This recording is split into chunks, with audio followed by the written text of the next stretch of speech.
In mathematics, more particularly in the fields of dynamical systems and geometric topology, an Anosov map on a manifold M is a certain type of mapping from M to itself, with rather clearly marked local directions of expansion and contraction. Anosov systems are a special case of Axiom A systems. Anosov diffeomorphisms were introduced by D.V. Anosov, who proved that their behavior was in an appropriate sense generic. Overview. Three closely related definitions must be distinguished. If a differentiable map F on M has a hyperbolic structure on the tangent bundle, then it is called an Anosov map. Examples include the Bernoulli map and Arnold's cat map. If the map is a diffeomorphism, then it is called an Anosov diffeomorphism. If a flow on a manifold splits the tangent bundle into three invariant subbundles, with one subbundle that is exponentially contracting,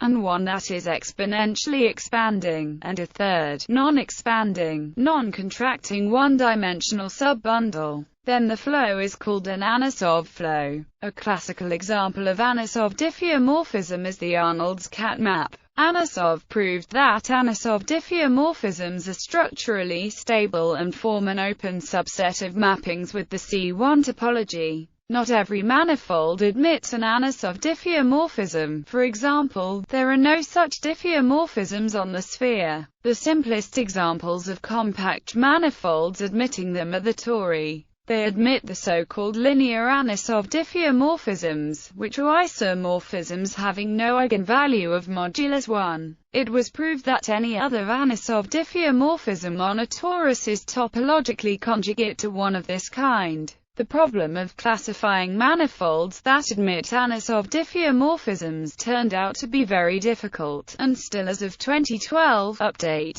has no answer. The only known examples are infinite manifolds, and it is conjectured that they are the only ones. Another open problem is whether every Anosov diffeomorphism is transitive. All known Anosov diffeomorphisms are transitive. A sufficient condition for transitivity is non-wandering. Also, it is unknown if every volume-preserving Anosov diffeomorphism is ergodic. Anosov proved it under assumption. It is also true for volume-preserving Anosov diffeomorphisms. For transitive Anosov diffeomorphism there exists a unique SRB measure supported on such that its basin is of full volume, where Anosov flow on Riemann surfaces. As an example, this section develops the case of the Anosov flow on the tangent bundle of a Riemann surface of negative curvature. This flow can be understood in terms of the flow on the tangent bundle of the Poincare half-plane model of hyperbolic geometry. Riemann surfaces of negative curvature may be defined as Fuchsian models, that is, as the quotients of the upper half-plane in a Fuchsian group.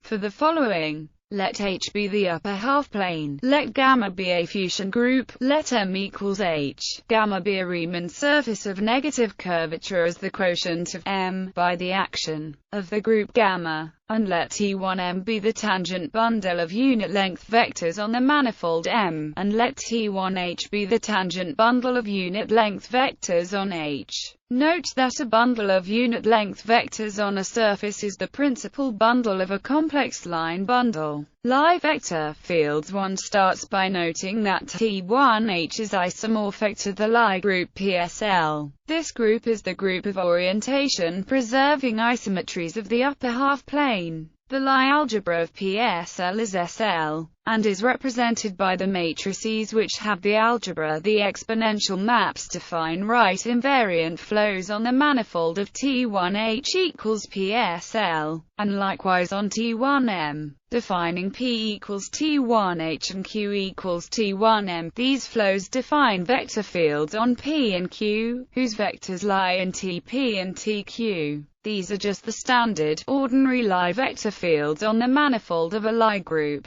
and the presentation above is a standard exposition of a Lie vector field. Anosov flow. The connection to the Anosov flow comes from the realization that is the geodesic flow on P and Q. Lie vector fields being left invariant under the action of a group element. one has that these fields are left invariant under the specific elements of the geodesic flow. The final step is to notice that vector fields in one subbundle expand, those in another are unchanged, and those in a third shrink. More precisely, the tangent bundle TQ may be written as the direct sum or, at her point, the direct sum corresponding to the Lie algebra generators Y, J and X, respectively, carried, by the left action of group element G, from the origin E to the point Q. That is, one has, and these spaces are each subbundles, and are preserved under the action of the geodesic flow, that is, under the action of group elements.